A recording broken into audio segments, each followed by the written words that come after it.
Hello and welcome to this episode of the program from the State Assemblies, a weekly review of legislative activities across the State Assemblies. On this episode, Sokoto Assembly called on state government to rescue communities ravaged by communicable diseases. Taraba State House of Assembly passed 2024 supplementary bill. Plus, Conference of Speakers of State Legislature held a technical session in Abuja. These and many more stories will be coming your way shortly. Don't go away. I am NTA Ojonugba, your host.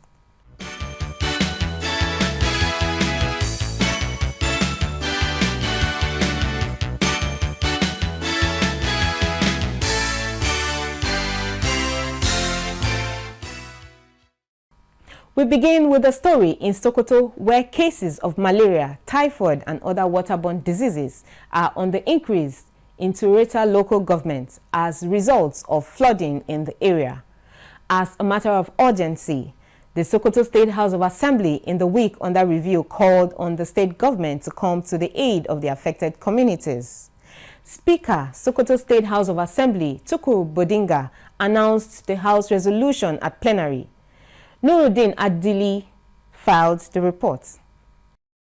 Heavy downpour has devastated more than 20 villages in Tureta local government area of the state. Though no life was lost, however, properties worth millions of naira, including large hectares of farmland, agricultural products, and market, among other things, were destroyed by flood, forcing the inhabitants of these villages move to makeshift shelters. Some of the affected communities include Tureta Town, Tsamia Town, Gidan Yause, Gidan Gulbi, Gidan Sule, Randa and Modawa. It is in line with above that, member representing Tureta constituency Abdullahi Muhammad Randa presented matters of urgent public importance on the floor of the House, calling on federal government, state and concerned agencies to come to the aid of his constituents. That of that have involved several villages in the government. Some of these villages include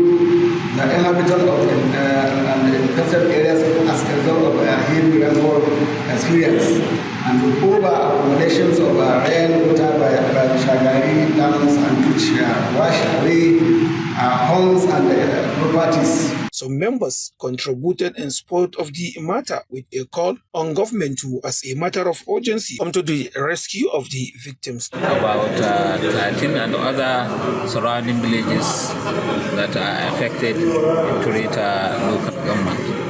I call on honorable members to consider the motion presented by Honorable Randa, call upon the state government and other relevant agencies to come to the aid of the victims by providing necessary relief materials and the necessary measures to be taken by the state government to prevent further occurrence of such a disaster. The Speaker, Tukur Bodinga, announced the House unanimous resolve to call on the federal and state government as well as concerned agencies to provide the affected communities with drugs, food and other relief materials to alleviate their suffering. Similarly, the Zamfara State House of Assembly has called on state government to establish a College of Health Sciences in Anka local government area of the state. The motion to that effect was presented by member representing Anka State constituency, Deriwanu Marafa. Belusani sent in the report. In bid to improve healthcare delivery system in the state, Zamfara State House of Assembly has stressed the need for the establishment of another College of Health Sciences in Ankara local government area of the state. Elaborating on the matter, the mover of the motion and member representing Anka constituency, Lerwano Marafa, lamented the shortage of health personnel in major general hospitals and primary healthcare in the zone, saying that if established, it will surely assist in bridging the gap in all the 6 local government areas that constituted Zamfara West Senatorial District, and the need for the government to respond appropriately. Some members at the plenary made various contributions on the motion and stressed the need for the establishment of the college, considering the paramount role it will play in enhancing healthcare delivery system in the zone. After due deliberation and unanimous agreement of the members, the Speaker Biliamin Ismail passed the resolution of the House calling on the state government to establish the college for the overall development of healthcare system in the state. Still on health matters, the Niger State Legislature has urged the executive arm of government to be proactive on sensitization of youths on the dangers of drug abuse. This is sequel to a motion by the member representing Bako State constituency, Yahaya Amadu. Musa Mikael filed in the report. Drug abuse among youth has been on the increase in recent time, leading to rise in crime and other social vices by youths. This is why member representing Bako constituency, Yahaya Abubakar Amadu, in his motion said that youths acting under the influence of drugs get involved in various crimes, adding that most of the youths who engage in such acts are underage. The motion therefore called on government at all levels, parents, traditional and religious leaders to key into the fight against the menace. The motion also called for effective sensitization at all levels. The rampant rate of consumption of drugs and other intoxicants by youth in our society is very alarming. And also that the grave of youth, drugs, intoxicants make you to engage in some distasteful activity in order to get money. If these youth can be engaged in skill acquisition, farming, and other empowerment program, the hours of idle would directly reduce. It was resolved that the Niger State Commander, National Drug Law Enforcement Agency, NDLEA, and other agencies under the Ministry for Health to appear before the House at the next legislative sitting. And away from health matters, the Taraba State House of Assembly has passed the 2024 supplementary bill transmitted to the House by the state. Governor Agbu Kefas. The passage of the bill in the week under review followed the adoption of the reports of the House Committee on Finance and Appropriations presented at House plenary. Correspondent Godwin Inaligu filed these and other legislative engagements at the House plenary. Recall that the House Committee on Finance and Appropriation were on Tuesday, 27th August 2024, saddled with the responsibility to work on proposed supplementary budget to ensure its speedy passage due to its relevance to the development of the state. It is at this backdrop that the committee swiftly swung into action and came up with the following findings: that some ministries, departments, and agencies have duplicate allocations, that there is remarkable change in environment figure, and some MDAs do not adhere to strict financial procedures of budgeting. The committee, through its chairman Abdulaziz Suleiman Tintong, recommended that the duplicate sum discovered on the bill be allocated to capital projects and demand attention for the development of the state, that the new figure for environment be 7,533,691,814.45 naira. That the adjustments made did not affect the earlier proposed amount of various sectorial allocations, which amounted to a total sum of 241,372,414,214.63 naira. Environment is not an increase in the budget size, but rather is a movement of funds within the same MDAs. Some members expressed support and satisfaction with the report of the committee and commended them for a job well done. In area of emergencies, sometimes something will happen that will go out of the budget. So what the committee did is a very good job.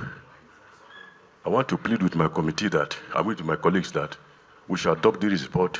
After the report of the committee was unanimously accepted and adopted by the lawmakers, the Speaker, John Kizeto Bonzena, perused through the bill page by page to pave way for its third reading, and consequently the House passed the bill.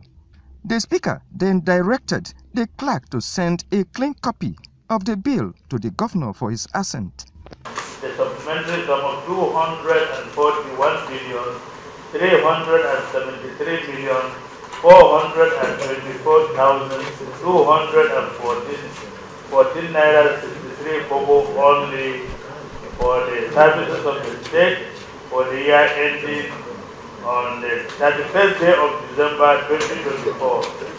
That reading taken and passed. The Speaker used the forum to applaud the committee for doing a great job within the limited time given them.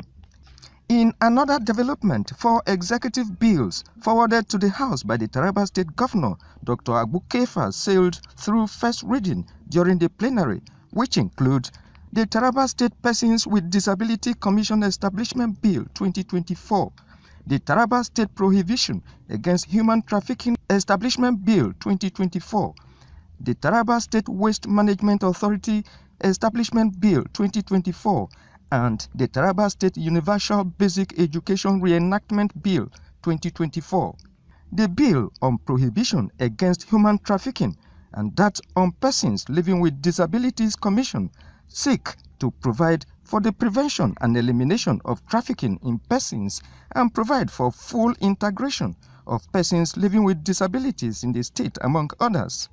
While the bills on Waste Management Authority and Universal Basic Education Reenactment Bill seeks to enhance the implementation of the law to promote sustainable waste management and improve the health of people in the state by ensuring a clean and healthy environment, and repositioning of the Universal Basic Education Board to enhance accessible, equitable, qualitative, free and compulsory basic education, among others.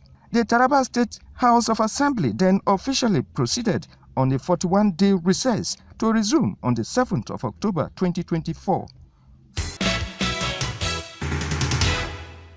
In Abuja, Ogun State, a bill seeking to improve electricity generation, transmission, distribution, as well as establishment of an electricity market and key power sector bodies to enforce consumer rights and obligations, scaled second reading at the State House of Assembly. Yemi Dalemo reported that the lawmakers in their contributions noted that when passed, the bill will improve lives and boost the socio-economic activities of residents of Ogun State. The lawmakers who took turns to deliberate the desirability of the bill note that when passed into law, it will assist in improving electricity generation, transmission and distribution for the benefit of the people of Ogun State, adding that it will also aid the integration of the rural areas and provide deserving social amenities at the grassroots. The initiative will also promote healthy competition among electricity operators, create an enabling environment for industries, and boost the business investment of small and medium enterprises in the state. This will enable the new companies to spring up that can generate and transmit and distribute electricity in Ogun State. Mr. Speaker, if there is anything the federal government has done for us and our National Assembly, it is the removal of the issue of power from the exclusive list to our concurrent list. At least it will afford our states the opportunity to generate, transmit, distribute, and even regulate our own power sector. Confess that our natural gas pipeline has over the years been underutilized. And for Ogun State government to be taking the bull by the horn at this moment, at this critical time that Nigeria needs to survive, judging that electricity is a major sector that can easily curb poverty. Electricity in our state would ease stress. So this is the right bill at the right time. Because of the multiple advantages it is going to have on our state. When I said state, I mean the people of Ogun State. The Speaker, Oludaisi Elemide, committed the bill to the Committee of the Whole for further legislative actions and directed that a stakeholders meeting be conducted on the power sector bill for input from relevant stakeholders. The lawmakers invited the leadership of the Ogun State Independent Electoral Commission, (OCSEC), to brief them on the programs of activities in preparation for the local government elections in Ogun State.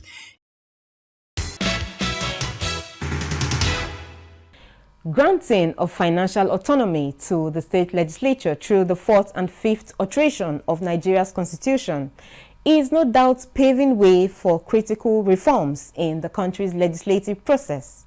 To further consolidate on this, a one-day session for speakers and clerks of state houses of assembly on current reforms and emerging issues in the states was held in Abuja. National Assembly correspondent Joshua Ogunjide filed the reports. This technical session is apt, and no doubt it will attain its objective of charting a new way forward, a new way for future plans. The Conference of Speakers of State Legislature of Nigeria has been at the forefront of legislative reforms at the state level in collaboration with other partners. Passage of Funds Management Bill, State Legislative Service Commission, Legislative Finance Guidelines, Legislative Financial and Administrative Autonomy, amongst others, are successful advocacies pushed so far. The biggest achievement that the PAIR program had actually made at the sub-national level is the autonomy for the legislature and constitutionalizing the position of the clerks of state houses of assembly. It's not just about local government autonomy. We're talking about development. We're talking about the challenges of security. We're talking about hunger, food security. Having presented its scorecard, reforms must be prioritized to promote transparency, accountability, citizen engagement, and security. I propose that we consider the following areas for further reforms, areas such as strengthening legislative oversight, enhancing citizen engagement, and also we must promote legislative research and analysis. A lot of issues have been raised about the current constitution not being a true reflection of the Nigerian aspiration. How do you explain how you go and vote no to your own financial autonomy? It didn't make sense. It completely messed us up nationally. There's need to support the forum of clerks of state legislatures to fashion out a uniform legislative scheme of service. That is very key and that is very important. You must share ideas with your colleagues. We must continue to maintain records and data. Development partners added that autonomy of state legislature is non-negotiable in deepening democracy. In Abuja, Joshua Ogunjide, NTA News. We now speak with some of the participants at the event who will reflect on the gains of the conference and how they will apply the knowledge gained in the legislation of state assemblies.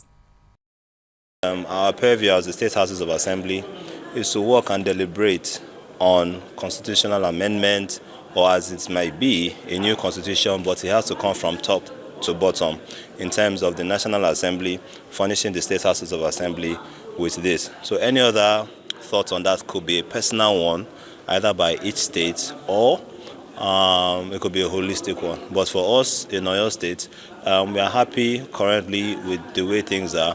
But what is more pertaining to us, even in this conference of speakers, is the issue of state policing.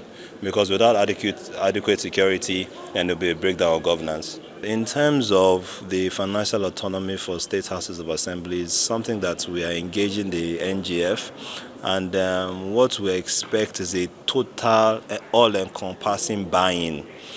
Because we can, resolve our issues individually, but that would not give the whole state the benefit of the financial autonomy. So what we're looking at is to see how we can get the 36 states government and to the state houses of assembly the financial autonomy in order to strengthen the institution of the legislative. So we are taking it very seriously. We will always take it seriously because we are not just fighting for ourselves, we are fighting for the institution as a whole, which would deepen democracy in our dear nation. This issue of financial autonomy is constitutional. It's already there in the section of the Constitution, section 121. And this issue, some states, it's like my state, started implementing that financial autonomy. And this issue of autonomy is a gradual process. It's not something that you are going to do it one day, but we have discussed and tried to find a way that all the state houses of assembly to implement this financial autonomy. Then the other issue we discussed, issue of digitalization of state houses of assembly. Most of our houses of assembly are operating analog, but when we digitalize it, we put the necessary infrastructure like internet. Yes, we make it e-parliament. Some you can even browse or see what is happening in Jigawa State Houses of Assembly. That's one of the things we are planning. And it's also capacity building to give training and retraining to our members and also the staff of the National State Houses of Assembly. We discuss issue of security, especially the issue of state policing. Especially the issue of state policing. Some of us are in support of it. Like, let us do the state policing so that we'll have, we'll curtail this issue of insecurity. Because when you see some states are doing something like a state police, like in Southwest, you see Amotukun, maybe in Southeast they call names, in Northwest some states like Katsina, Sokoto, Zamfara, they also form their own. And in some state they call hunters or something of that nature. So, like me personally, I'm in support of that because instead of doing all this different name from different states, it's better maybe the federal government, National Assembly, in collaboration with the state houses of assembly, to find a way of doing something uniform. From what we are doing again is about reforms. It's about the ongoing reforms in the country. And it's for us as the legislative arm at the state level to have a common front on those reforms to be made for us, because don't forget that the two-thirds majority of the state legislative arm is required in whatever reform, in whatever amendment is to be made to the Constitution of the Federal Republic of Nigeria. And best way is for us to have a common stand to reach what we call consensus at the end.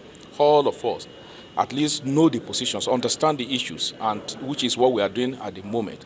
And so that by the time when these issues are coming to us, we know that we'll have a common goal, a common interest, and which is for the benefit of the people of Nigeria, because that is the most important thing to us as legislators.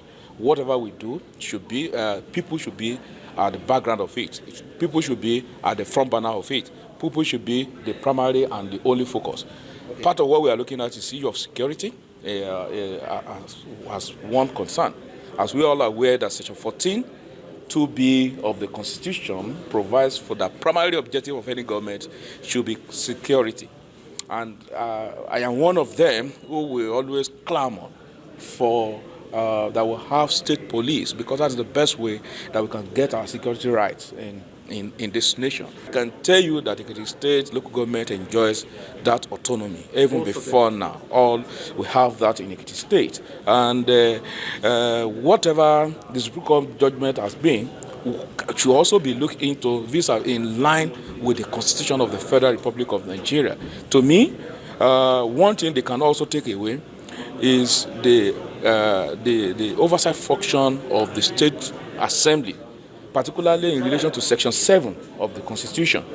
But by the time you look at the whole thing, Section 162, Section 165, 316, and what have you, of the Constitution of the Federal Republic of Nigeria, 1999, as amended, you will know that the judgment of the Supreme Court, well, is by popular demand, let me put it that way, but we still have to look into our books, into the Constitution of the Federal Republic of Nigeria, to ensure that we get it right. And that's just would be my personal opinion and comment on that. Thank you. The issue of the State House of Assembly autonomy, the Governor, His Excellency, Reverend Father Hyacinth Mamalia has already done that. He has given us autonomy. We don't run to him like other speakers do. If I have conference in Abuja, they must write to their governors to give them finance. They will be there. The governor has taken care of that. The local government autonomy too, we have taken care of that. The only thing is the state policing. The issue of security, especially in our country. I think with our attitude, we deserve the kind of police we have. Creating state policing now. On a personal note, not the decision of the conference, I have not buy the idea of the state policy. Why, sir? Because of our attitude. Some state governors, we use police, state policing against their enemy, the opponents. And the whole thing will be, the aim of the state policing will be defeated. The review has been very encouraging. So far, we talked about the successful amendment, the fifth alteration in the Constitution that has to do with the legislative House of Assembly, State House of Assembly autonomy, financial autonomy, even though the state governments are yet to implement it, but we have crossed the order of Constitution amendment. We also talk about our own universal what I call harmonized standing order now. That means we can carry out legislative activities across the 36 State House of Assembly with a uniform standing order. We talked about robust citizenship, citizen engagement, and like we learned here, Lagos has already institutionalized citizen engagement. And one of the pick-up thing here is that we also go back home to make sure that this is being put in place. You are watching the program from the State Assemblies, where we review developments in the State Houses of Assembly across the nation. We will now go on a short break. The program returns with more reports.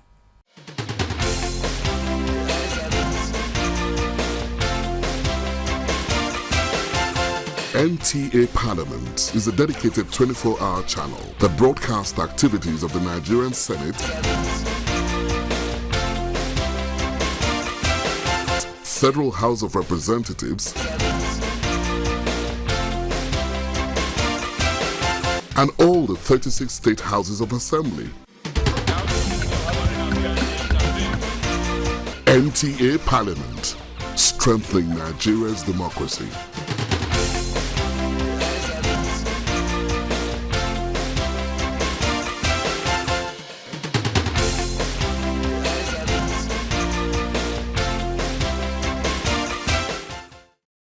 Welcome back, and thank you for staying with us. The Sokoto State House of Assembly's Joint Committee has directed the Ministry of Land and Housing to allocate a plot of land within the metropolis to the family of late Emir of Gwandu for the establishment of Islamia School. Again, Nuruddin Adili filed in the report. Presenting the report on the floor of the House, Chairman of the Joint Committee, Aliu Lumo Osman of Tangaza constituency, noted that a petition was submitted to the House on 14 May 2024, signed by Nuruddin Abubakar Gwandu on behalf of the family of late A.A. Gwandu against Murtala Abdul Qadir Iya, Commissioner of Land and Housing, Numerical Empire, and investment on allocation of land, fraud, and peaceful land grabbing along Kano Road, Sokoto. The chairman explained that during the Joint Committee investigation, it was established that the land was given to late A. Egwando since 1995 by the state government to establish Islamia and mosques, but up to the time of his demise, he was only able to construct a mosque. In 2022, the state government, via letters of grant of statutory right of occupancy, allocated the plot to the company, revoking the early allocation of 1995. In 2023, the allocation was cancelled, which was reversed to the late A.A. Gondo family on Waqf endowment basis. And also in 2024, the reversal was cancelled and reallocated to the same company. The committee was mandated to investigate the petition and to make recommendation for the consideration of the Honorable House. The committee was given 2 weeks time frame within which to report back to the Honorable House. The Deputy Speaker Kabiru Ibrahim, who presided over the sitting, announced the House unanimous resolve to consider and approve the recommendation contained in the report, with a call to the state government to allocate another piece of land to the late family of A.A. Gwandu within the metropolis to establish Islamia school as Waqf to their late father under the custody of Zakat and Waqf Endowment Agency. Similarly, the chairman of Public Service Matters, led by its chairman Abdullahi Muhammad Randa, met with the officials of Ministry of Local Government and that of Local Government Service Commission to discuss ways to enhance synergy in the discharge of their responsibilities for effective service delivery. Part of their complaints are lack of promotion of staffs as well as non-implementation, which chairman noted the committee intend to address in order to give local government staffs in Sokoto equal treatment with colleagues in other states and federal government service. They promised to give committee maximum cooperation and abide by the rules and regulation guiding the conduct of their activities. Meanwhile, the Niger State House of Assembly Committee on Education, Science and Technology in the week under review called for the reopening of closed secondary schools due to insecurity in some parts of the state. This was during an oversight to ministries, departments and agencies under its purview. Musa Mikael sent the reports. The visit to some of the ministries, departments and agencies under the House Committee on Education, Science and Technology, led by the chairman of the committee, was to ascertain the 2024 budget performance by the agencies under its purview and also get feedbacks and challenges that the parliament can assist with legislation. The first point of call was the Ministry of Basic and Secondary Education, where issues bordering on closed schools in some parts of the state due to insecurity were trashed. Severally, we've been getting requests from communities that they want their schools to be reopened. It's a security issue. You know, once you have lists of schools from the security saying these schools, this place is a security-prone area or bandit-prone area or whatsoever, and that they have advised that schools should be closed. You know, you are not supposed to open them without their own inputs. Ministry of Tertiary Education, that of Science and Technology, and Institute of Technology and Innovation, Abdul Qadir Kure University, and College of Education, Mina, were all visited by the lawmakers, where the challenges and prospects were discussed. For the ministry to function as it is, sincerely, the overhead that we're being given on a monthly basis is not enough. We have a lot of other sundry items that we're supposed to be doing that we'll not be able to, do. So the House they've taken it and they want to assist us to ensure that these things are improved upon. Please get the Ministry for Science to be the secondary school under Science. We want to get them to the Minister for Science and Technology so that from the secondary school we'll be able to have those that have the talent and also gifted to be equipped. Issue of the funding arrangement. As institutions of higher learning, when we need funds, we have to apply through the ministry and through the Ministry of what they call the finance. So there are instances where you find all these commissioners are away, probably will travel for official function, and that in a way often leads to delay in releasing our funds. Just funding, just funds. We have the physical infrastructure here. The manpower is out there. We just need to attract them, just to, pay all the necessary dues, get all the equipment, and then we are good to go. Chairman of the committee, Mohammed Idris, say the committee will come up with a comprehensive report that will be sent to the executive to aid in the 2025 budget preparation. The essence is for us, after finding out this, we intend to approach the executive towards ensuring that at least we have the required performance of the budget, just as we so desire. It's not just about having a very huge budget, it's about the performance of that budget. Our intention is to ensure that we encourage the executive arm of government to have at least, even if it is 60 to 70% performance on their budget, and that's what we're going to do. He also speak on the issue of closed school. The ministry had given us all assurances. We're waiting for them to come with their report. They said they have a report from the security, from the police. Let's study the report together. Let's see those. We can start gradually. Let's see those ones that do not have much threat now, and then see how we can come up with mechanisms towards ensuring that there is real security in such schools, so that we can reopen and then our wards can go back to school. Findings of the committee are expected to be presented at the floor of the House for further deliberation. And in Cross River State, the Internal Revenue Service has been urged to be committed to improving the revenue generation of the state through innovations geared towards the development of the state. This was during the screening and confirmation of nominees for the chairman and members of the State Internal Revenue Service by the State House of Assembly. Udoak Etim filed the report. Confirmation of Edwin Okon as chairman, Ndomaude, Francis Higgins and Ntai Pikan as members of the Cross River State Internal Revenue Service followed a letter from the State Governor Basio II for the House to grant its request for consequential confirmation of the nominees as read by the clerk of the Cross River State House of Assembly, Catherine Ubi. I am directed to inform you that His Excellency has nominated the following as members and chairman of the State Internal Revenue Service. They are as follows.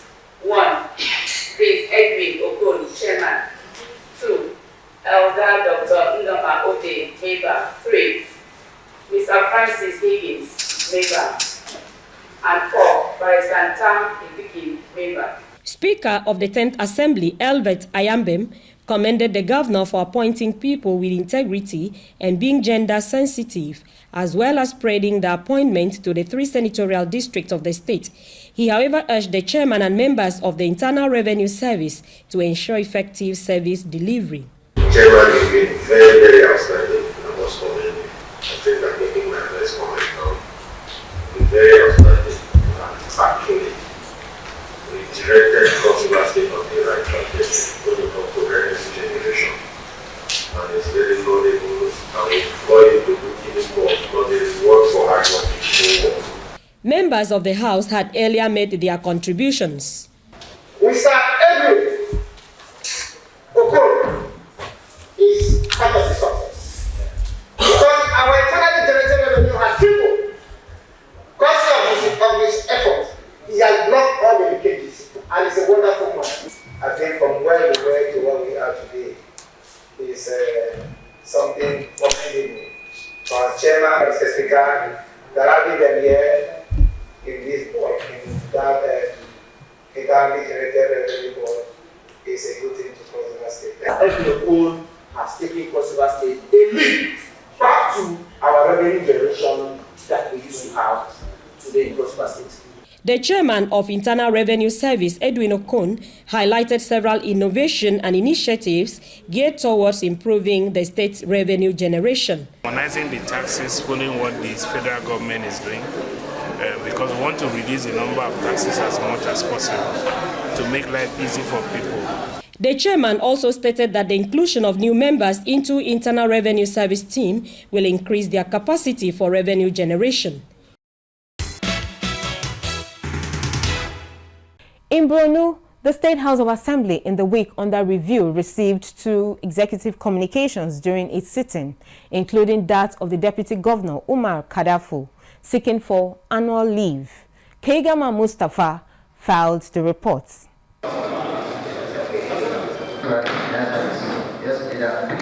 Firstly, Deputy Governor Umar Usman Kadafu's executive communication requesting annual leave was read by Speaker Abdul Karim Lawan, which is to commence on the 1st of August 2024. My right honorable Speaker, notification to proceed on 2024 annual leave. Second to approval granted by His Excellency Professor Babagana Umar, the Executive Governor of the State, to enable me proceed on my 2024 annual leave.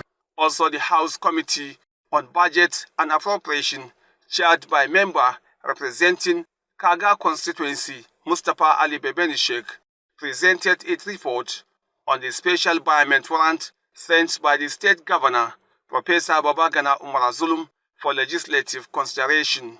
Following a motion by leader of the House and member representing Kala Bolge constituency, and seconded by member representing Abadam constituency Jamna Bong, the House dissolved into Committee of the Whole to consider the report on appropriation and special buyment warrant.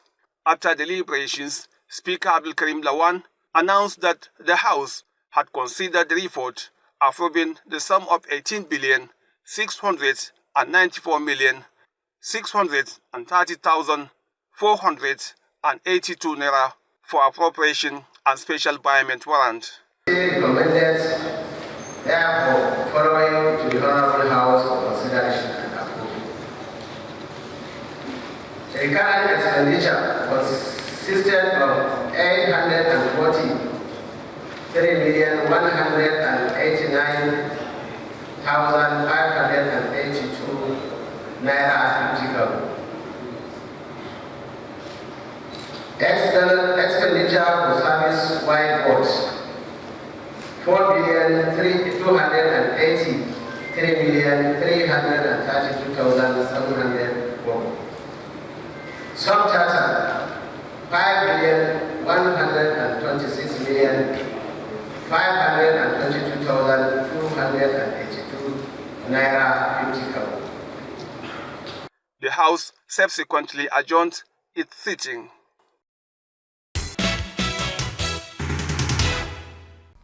For efficient and effective service delivery in legislative arm of governments, Speaker Nasarawa State House of Assembly Danladi Jatau has enjoined the newly appointed pioneer deputy clerks and permanent secretaries of the House to inculcate discipline among staff for better service delivery.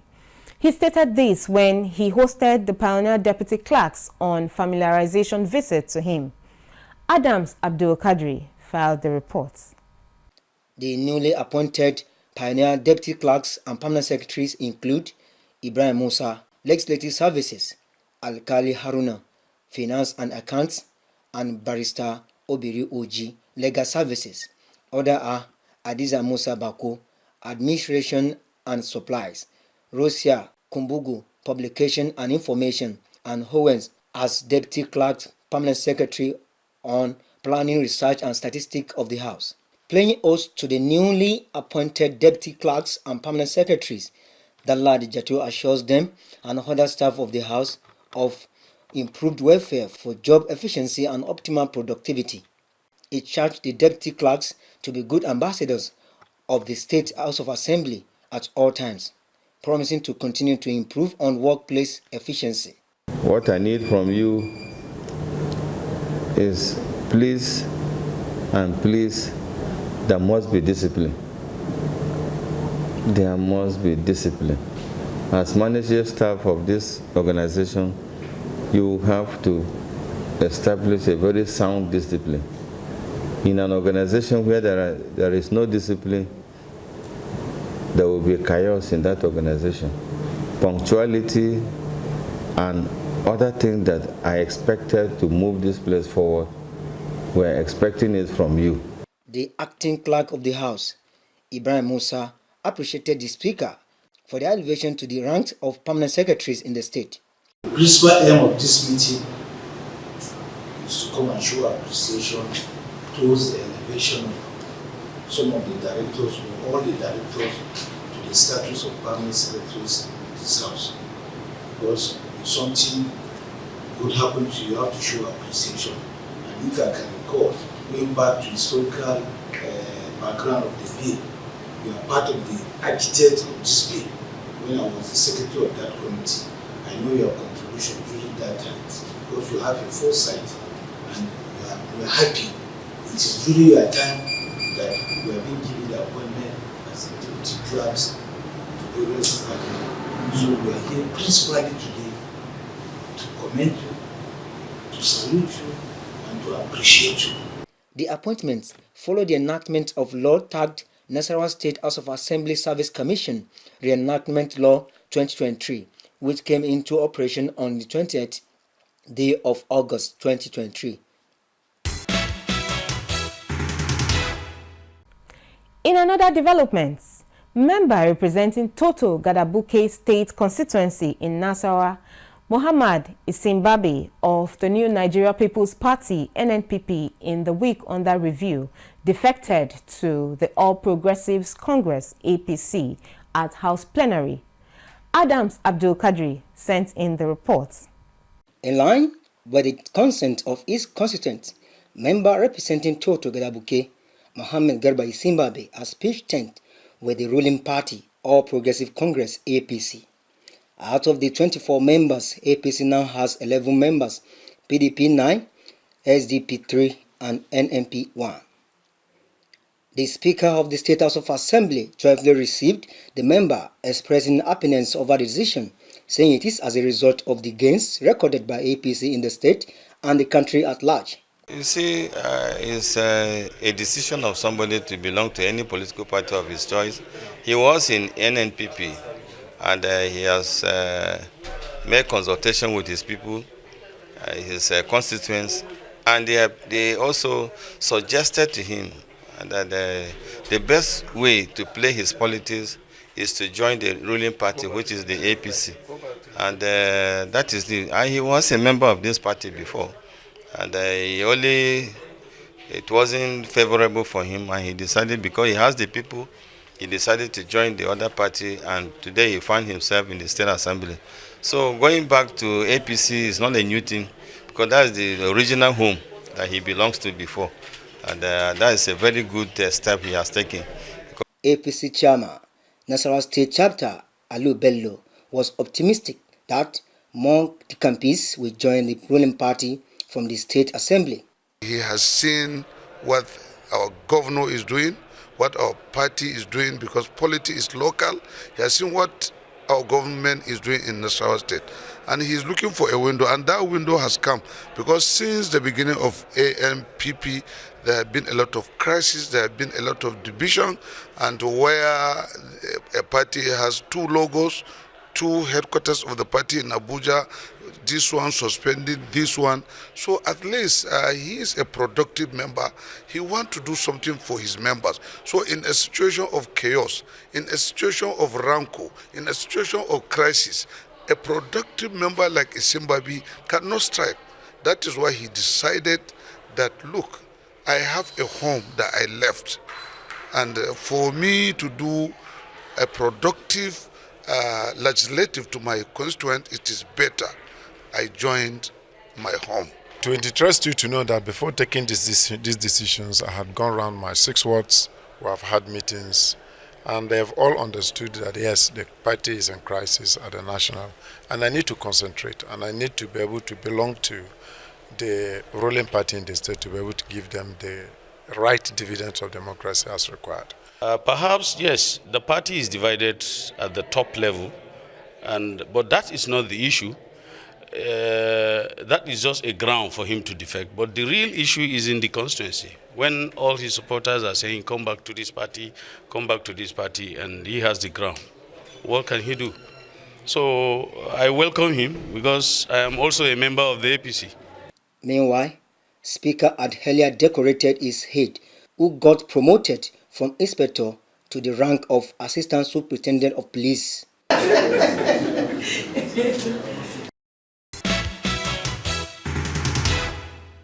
A one-day capacity building session for Kogi State's Assembly members focused on promoting transparency and accountability in the public service has held in Lokoja. Civil society organizations in the state advocated the signing and implementation of the state's action plan on the open government partnership, using the Kogi State House of Assembly as a platform. Correspondent Solomon Aidain filed the report.